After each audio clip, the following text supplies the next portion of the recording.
What's going on YouTube? So in a time where American families are always choosing SUVs for their family needs, there doesn't exist too many options that give you plenty of space, yet are still fun to drive. However, I'm standing next to one of those really cool choices for 2025. This is the Mini Cooper S 4-door, which of course has all of the fun of the Mini Cooper, but it also has a lot more practicality. So what are you going to get for this affordable Mini Cooper? Let's go ahead and dive in and find out.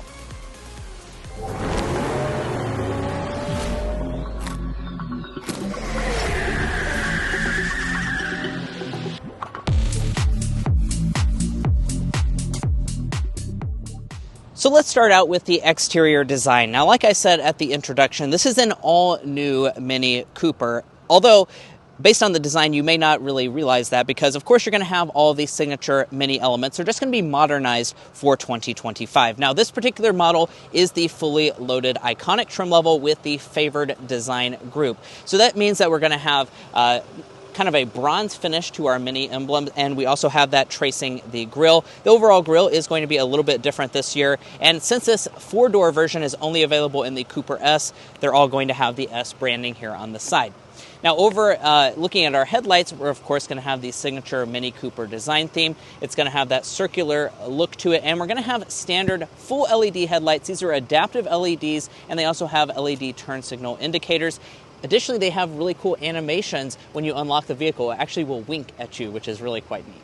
Now, for the Mini Cooper, you have 17 and 18-inch alloy wheel options. We have the latter, the nice 18-inch contrast design. I think it looks really good here in person, and you do have some matte black around your wheel arches. Now, moving up to the mirrors themselves, they are going to be probably more loaded than you would expect out of a relatively affordable SUV here on the favored trim level. We have heating, blind spot monitoring, power folding, and we even have auto dimming. Now at the side, like I said, we have the 4-door version of the Cooper. Of course, that means you're going to have quite a bit more practicality, and it's going to be about 6 inches longer than the 2-door version of this vehicle. We'll talk about more of the space later on. Now, I also want to point out that we have the available two-tone white roof. I think that really spices up the overall design, and really in general, this Mini Cooper is very customizable when it comes to design. So if that's something you value in your new vehicle, you'll definitely like that here with the Mini Cooper. Now, as far as the rear is concerned, we have a very different look for 2025. So we have a spoiler up top, rear wiper right there. In the center section, this is all going to be finished in a black piece in between the taillights. We have our Cooper S branding. And then the taillights themselves will have a new design this year. We have that signature Union Jack design theme, and they're going to be full LED across the board. Now, as we drop down to the lower fascia, we do not have exposed exhaust outlets, but you will notice your LED reverse light. Now, when it comes to your safety systems, Mini is going to give you just a few of those as standard equipment, and as you move up the trim structure, you will add in even available features like adaptive cruise control. But there's a really unique cabin with some impressive technology on the inside, so let's dive into that. But first, if you're new here, we're brothers, and we've been reviewing cars since we were 12 and 16. We may be young, but we love cars. And we'd love for you to subscribe to be a part of our Car Confections family. Let's learn a lot, have some fun with all the latest cars. So let's go ahead and dive inside the cabin. Now, first of all, here is your key fob. It's your typical Mini key fob. It's actually quite large, and it also has a few different design elements, such as your Mini branding here on the back, and you have buttons to unlock it on the side. We do also have a remote start on this model, and smart entry is included on the Signature Plus trim level and above. Now, opening up the door, let's take a look inside this cabin. Of course, this is going to be a big change over the previous Mini Cooper, and there's a lot of new technology on board for this 2025 model. Now, first of all, let's go ahead and start with what you're going to get when it comes to your seating arrangements. Now, all models are going to get a leatherette on board. What we have today is the full Veskin leatherette seat. This is a design touch from the JCW because we do have the iconic trim level, which is going to give us that. We also have a Mini branding here on the back. I think it's a really nice looking seat overall, and it is going to be power adjusting if you choose the top end iconic model.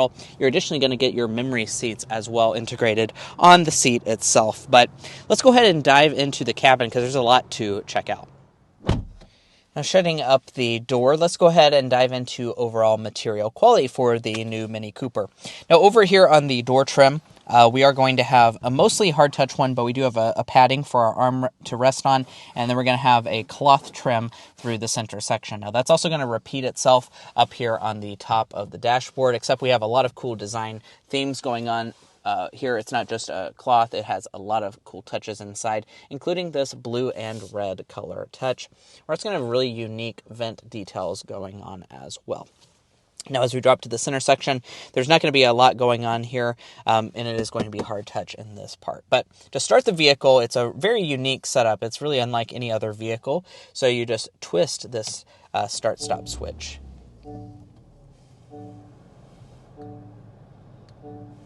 Now, I know you're probably wanting to dive into the screen. We will talk about that just a little bit later, but let's focus in on some individual details such as our gauge cluster. Well, shall I say the lack of gauge cluster, because here on the Mini Cooper, we've actually deleted that this year. And now we're going to have a standard head-up display. Now, it's not going to be one that like projects onto the windshield. It's going to be a pop-up head-up display, but it does have pretty cool graphics on board, and it does also change based on your drive mode. So happy to see that that is actually a standard feature.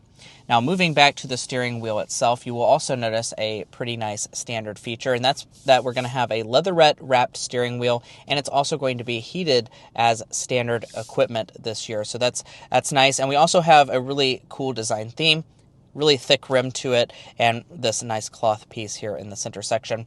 Here on the iconic model, we have rain sensing wipers, and we also have manual tilt and telescoping. Now let's dive into interior storage.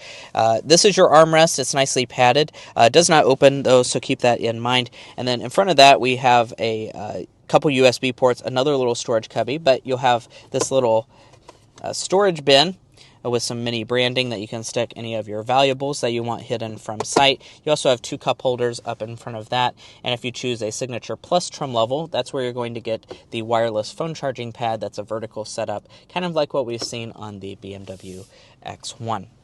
Now, when it comes to your shifter, you may be wondering, where is the shifter at? Well, it's actually this little nub here, shall I say. Once more, we'll put it in a low mode. And then if we go up into reverse, that's where you're going to find a 360 camera. Now, one of the really nice things about this 360 camera is that it is standard on the iconic trim level, and it's straight out of a BMW product. So that does mean that you have the ability to kind of spin around the vehicle just like you would in a BMW. And you also have the backup assistant, which is quite cool. It keeps track of how you pulled into the parking spot and will actually pull you back out in exactly the same fashion. Now, in order to put it into park, you just press the P to the left of that, and then to the right, you'll notice experiences. That is for your different drive modes that you have in this Mini Cooper. There is a ton of different drive modes that you have. My favorite is the go-kart mode. There's just a lot of really fun animations, noises that come along with it as well. So it's a very fun setup here in the Mini Cooper. Off to the side of that, we're going to have a standard audio system, but if you choose the iconic model, we actually have the available Harman Kardon audio system. We are in a little bit of a limited time frame today, so we're not going to be able to pair our phone and give you a sound sample, but I would expect it to be a pretty good sound system given that it's Harman Kardon. But now it's time for us to dive into the main infotainment system. Now, this is, I think, one of the biggest highlights of this car, and one of my favorite things about it is that we have this standard 9.4-inch OLED screen. And once you get inside of here, you'll notice, first of all, just how high resolution it is, and second of all, how unique it is. Really, no other vehicle on the market is going to have a circular display, so I really love that about this car. It's not just the display itself, though, because the graphics on board are really impressive. So we have a standard dual-zone automatic setup. As you can see, you can just swipe up and down easily to adjust the temperature. You also have standard heated seats, and there's your available heated steering wheel. No ventilated seats are offered on this model. If you want to make further climate adjustments, you just go into that menu right there. And everything is really just super easy to use, and You know, even being really one of the first times I've been in a Mini product, this is quite easy to understand. You're also going to have a built-in navigation system that will take up pretty much the entire 9.4-inch display setup, and you can also swipe from different panels to get additional functions on board. Now, moving up from that, we have an auto-dimming interior mirror with HomeLink garage door openers on Signature Plus. And one of the things that I'm super happy to see that's actually standard on every single Mini Cooper 4-door is a panoramic moonroof. So as you can see, we have like kind of the dual setup on board, and the front panel does open up, so you can just press that and get that open air experience. So even though this is not the convertible, you will definitely have some open air experience. But I'm sure you're curious as to what you're going to find in the rear seat area for this Cooper 4-door. Now, of course, the 2-door version would be quite a bit more compact than this, and I'm happy to tell you that you should be able to easily fit 4 people in this car. Now, this middle seat would be a little bit of a stretch for some, but 4 people will fit perfectly fine back here, and really it has more space than you would expect. Mini says it's about 32.3 inches of legroom and about 36 inches of headroom, so for someone who is 5'9" like myself, it's really not all that bad. This is my own seating position, and we're looking at about 5 inches of additional knee room, so that's not bad at all, and my feet can slide up underneath of the seat. Now, as far as features, we do have a single cup holder here. You're not going to have a central armrest, so keep that in mind. And then as far as the door trim is concerned, it's going to be pretty much the same as the front with a lot of that cloth trim going on. And we do have a hard touch armrest portion and a little bit of storage in front of that. Walking up to the cargo area in order to open it. Okay. Chill out. Walking up to the cargo area in order to... Now, walking up to the cargo area in this Cooper, we have 13.1 cubic feet behind the second row of seats, which honestly is, once again, a pretty surprisingly good figure for how small this vehicle is dimensionally on the outside. If we fold those seats down, which we can easily do with this little toggle right here, they do fold 60-40 split. We're going to have a maximum of about 40 cubic feet of cargo capacity. So that's once again quite good. I think you could seriously shop this Mini Cooper S 4-door against some of these subcompact SUVs that really share a pretty similar price point to this as well, because there's decent practicality. Now, when it comes to underfloor storage, there is going to be just a little bit of underfloor storage, but there is not a spare tire. Well, guys, here we are behind the wheel of the all-new Mini Cooper S. Now, of course, there's a lot we're going to be discussing in this test drive, as you can see on the screen right now. We'll also be getting our sound level reading. We first want to start with a hard acceleration, but before that, of course, if you haven't met Josh already, he is our newest team member, and he's helping me out here at BMW Test Fest this year. So let's go ahead and dive in.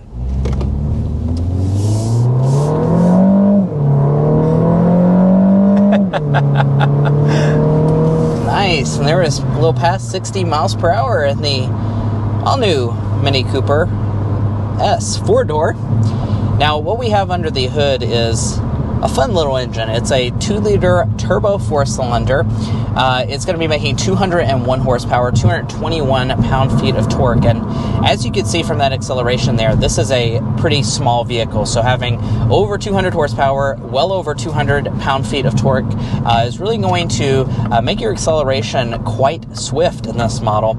And I also kind of like the noise of it as well. It really is enough to kind of put a smile on your face, which is definitely something that cannot be said about very many options in this price point. Yeah, this is a really fun engine, and I believe Mini is rating this at about 6.5 seconds for its 0 to 60.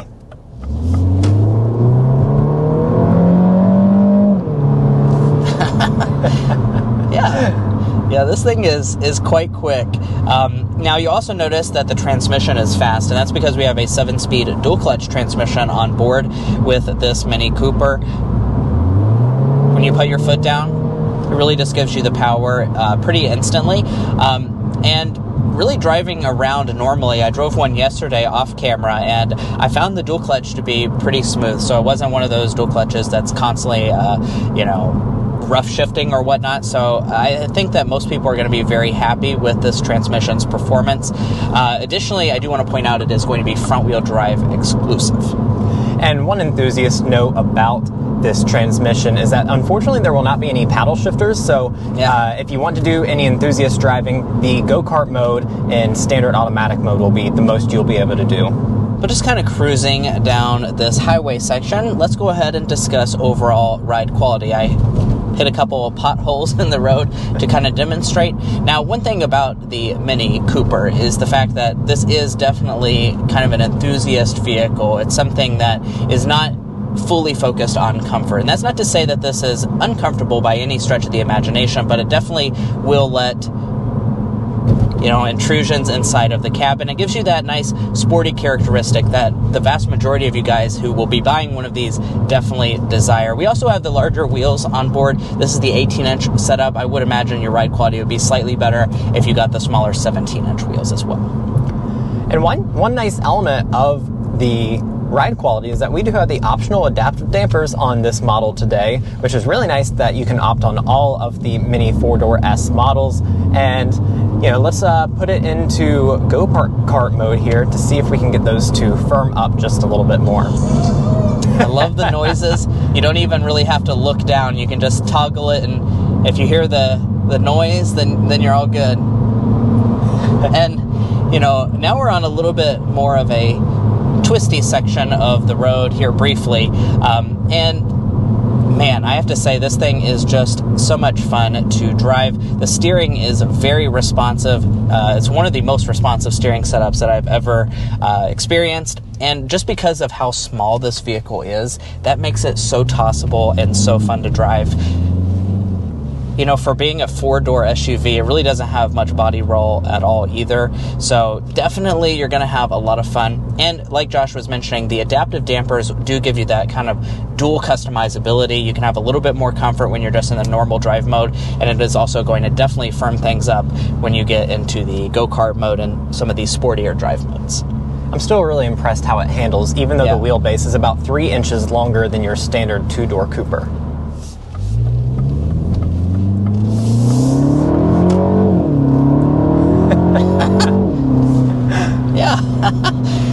I mean, if you were wondering if you needed the JCW, which actually is not available on the 4-door version, by the way, to have fun, I don't think the answer is yes. I mean, the JCW will definitely spice things up, give you more power, but this Cooper S is really just a bundle of joy as is. And, this is also going to give you quite a bit more of an affordable price point as well. We'll talk about that in just a second when we talk about the pricing, but this is really not too unattainable when it comes to pricing, and for the amount of fun that you're getting, I don't think you can complain about the price at all. Right.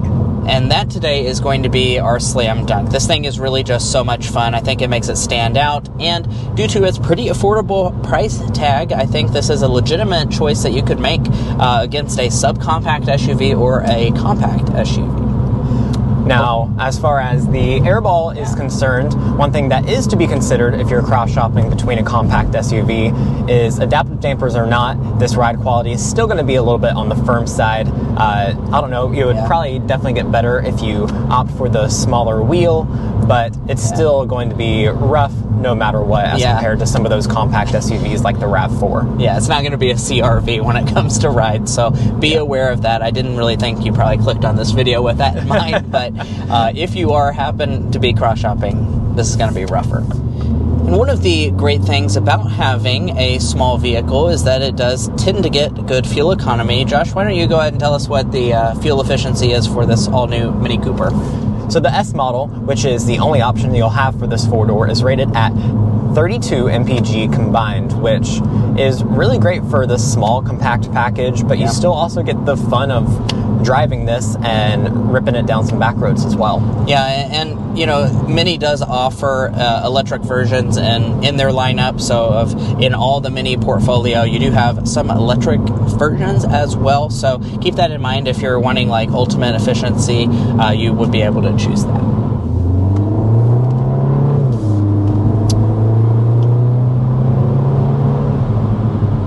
Now Mason is speeding up to 55 miles an hour, so we can go and get our signature sound level reading, and we are sitting at fan speed 1.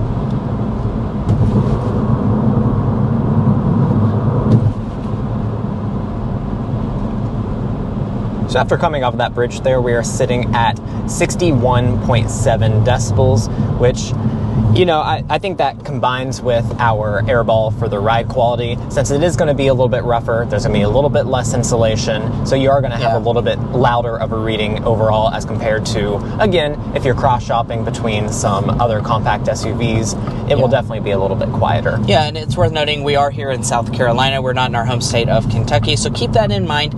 All of the vehicles that we're testing out do have louder sound level readings here in South Carolina, including a Rolls-Royce, if you were curious. We just got out of that vehicle, so if a Rolls-Royce is a little bit louder, then you know that this is a little bit of a louder road surface.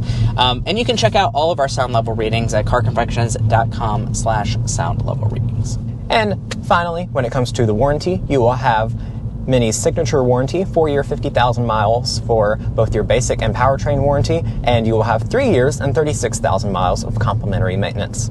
Now let's discuss pricing for the Cooper S 4-door. So we're going to start at around $34,000. If you want this particular model, which has pretty much every option on board, plus the $995 destination charge, we're sitting at $39,795, which once again I don't think is too bad of a price point for the fun that you're getting in this model. Now if you're looking to buy a Mini Cooper S or any new vehicle, we would encourage you to go to carconfections.com/newcarquotes. Now the reason you do that is because we have a tool on our website that will connect you with local car dealers in your area to get you the best price. It's also going to give you access to invoice pricing information, which is a great tool for dealership negotiation. If you'd like to take advantage of that, a link is provided in our video description, and we also have a pinned comment at the top of this video. But buying a car is about more than just original MSRP, so let's dive into resale and reliability. First up, let's talk about resale value. As an economics graduate myself, we took the time to develop what we potentially think this Mini would be resale value-wise. We estimate that after 5 years and 60,000 miles, it'll be worth 56.2%, and after 10 years and 120,000 miles, 21.7%. Now, what's worth noting that is actually a quite good resale value by percentage, and really the only main brands that will be above that would be Toyota and Honda in the mainstream front. Now we've also done the same for potential reliability by creating the Combined Reliability Index, which takes into account a variety of data from trusted automotive resources. In this regard, Mini is rated above the industry average in comparison to all other vehicle makes. Now, if you'd like to learn more about our resale value and reliability data, as well as our methodology, be sure to go to carconfections.com/resale and carconfections.com/reliability. Buying a new vehicle is a big decision, so you want to make sure you're making a smart purchase, especially if you're cross-shopping between different vehicle brands. Guys, that's going to be it for our in-depth review of the all-new 2025 Mini Cooper. If you enjoyed watching this video or found it helpful in your purchasing decisions, which we hope you did, we'd really appreciate it if you hit that subscribe button down below. By subscribing, not only are you going to be a part of our Car Confections family, you're also going to be informed on the latest car reviews such as this. If you're already a part of our family, thank you so much for your continued support, and we'll catch you next time as we sample more of the latest automotive delicacies.